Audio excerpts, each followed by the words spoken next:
Hi everyone, this is Jason Zach from Nathaniel School of Music. In this video, we are going to look at least in my opinion, what is a jam and how does jamming with other musicians or collaborating or just getting together in a practice room to make music beneficial for your musical growth and overall education in a sense. So I'm going to look at how jams have helped me personally in my career, how to start a jam, how to go about, getting people together and what to do first, and then how to maximize a jam for your benefit. Basically, I'll give you tips to compose and improvise while you're in the process of jamming, as we call it, and also some myths about jamming along the way, things which you think is a jam but is actually kind of not a jam. And yeah, before we get started, it'll be nice if you can consider hitting that subscribe button and turning on the bell icon for regular notifications. Let's get cracking. So first of all, what is a jam? A jam is basically a get together with musicians. It could be an entire choir with a leader, a choir director. It could also just be a band, a rock band or a folk ensemble with 4 or 5 members, or just 2 musicians, you and a singer, a pianist and guitarist, or whatever it might be. Just 2 people coming together makes up a jam. And these days you even have online tools where you can kind of use the power of latency musically to kind of get this jam happening even across the globe, with minimal side effects, so to speak. So what is a jam? Now, first off, what is not a jam? What is not a jam is basically telling each other, at least this is my opinion, let's now meet for a jam and learn these 5 songs. Now, that is not a jam. That in my opinion is a rehearsal, right? I'm sure you'll agree. So there you're preparing, you're doing your job, you're preparing for a concert, you're trying to get tighter, you're trying to improve, and you're trying to gel together as a band, as one cohesive unit. So that is a rehearsal. Now, how do you make this into a jam? A jam, in my opinion, is more like a conversation. You're trying to get people who, maybe you know them or maybe you don't know them. So if you don't know a person, how do you start the conversation? You have to do some general stuff, So usually, now in my experience, I've been part of bands ranging from, Indian, Hindustani fusion to death metal, and what these 2 ensembles have done in common would just be to kind of play the blues, 12-bar blues. That's it. So that's a kind of an icebreaker of sorts. That's how we get to know each other. And for choirs, there are a lot of things you can do. You can do rounds where the choir leader or the choir director would basically sing something on a scale, and then everyone joins in, and that's also a great warm-up. You could also do harmonic scale practices. One person does a piece of music in the soprano or the melody, and everyone else harmonize, and there are a lot of things a drum and a bass could do. The bass and the drums could kind of, the bass could follow the kick and snare of the drums, while when the drum is playing the kick and snare, the bass guitarist could develop a groove alongside that. How have jams helped me in my musical journey or in my career, so to speak? First off, I started as a choir singer with in my mom's groups, and then I went on to sing in other choirs and so on and so forth. So I built a kind of a good base of musician friends, because in a choir you will have the singers who sing in different ranges, they are of different age groups, and usually in a school it's nice to be in a choir because you get to work with your seniors in your school or even in your college. So when I was in first year, I would always work with people in third year or fourth year, because being in a music group is not based on things like your education level, so to speak. It's just a community of people who get together and have fun playing. And what it helped, is to learn different aspects of music. So when you're in a choir, you learn, obviously you'll have a part. You'll be either the soprano singer, the alto singer, the tenor singer, or the bass singer. But in my case, being a boy, I started off singing soprano and alto, and then I went to tenor and bass, and then you kind of get the best of all worlds, so to speak, right? And then in my college, I formed a few acapella groups where we had to work on, challenges like how do we emulate the drums of a song with just our voices. That was a lot of fun. How do we make sound effects and so on, and how do we harmonize, because in a lot of these cases, especially if you're in a Bangalore or an Indian school or college, you're not backed by a music teacher, so to speak. We don't have that official culture of music being compulsory yet, at least. It probably should be in our country, but it's not.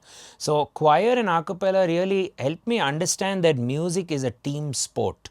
And then when I got into bands, what that really helped me with my education, at least the first few bands, it was kind of baptism by fire, so to speak, where I'm playing as a young kid in school. I was about 13 or 14 in my first band, and everyone else had finished like masters and at least a degree college, so to speak.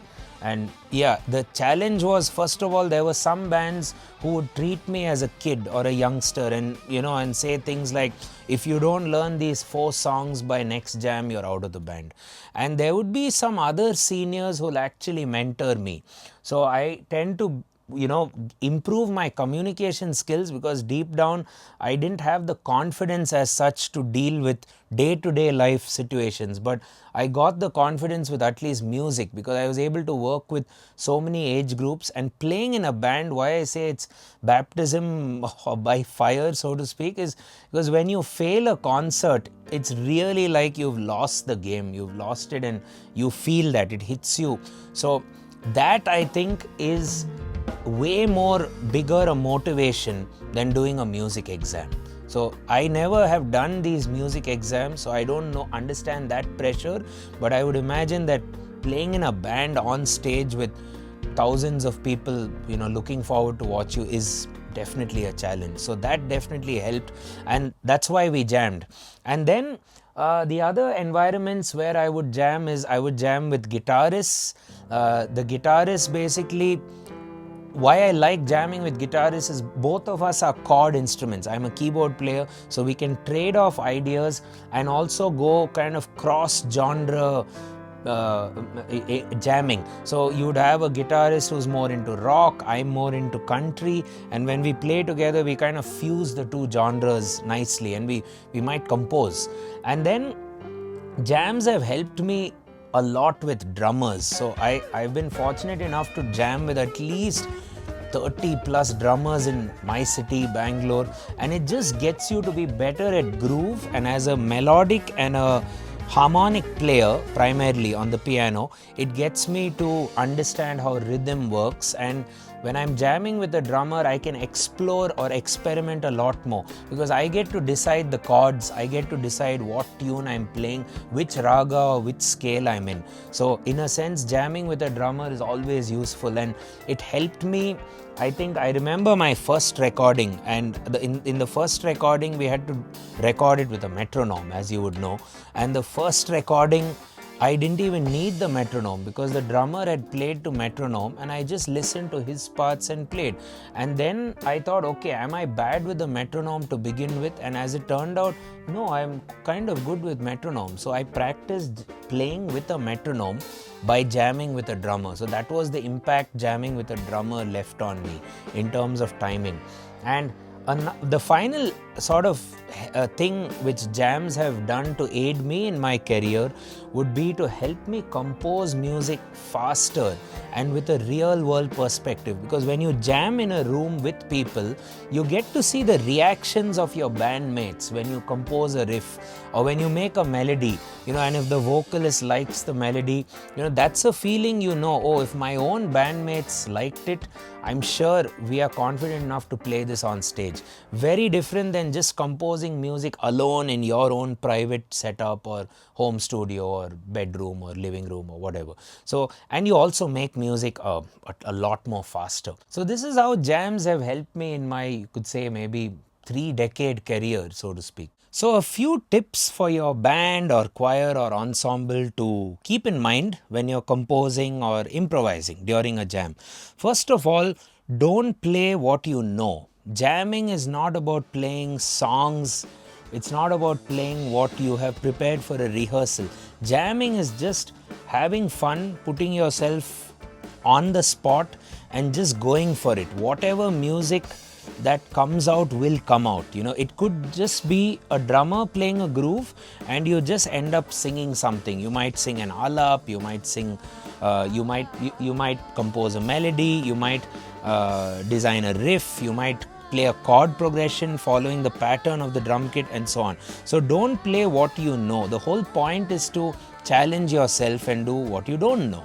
And the second thing would be to go out of your comfort zone, in the sense, normally when you're doing a guitar improvisation, let's say a pentatonic solo or a blues solo or a piano lick, something bluesy, we tend to do what our fingers know.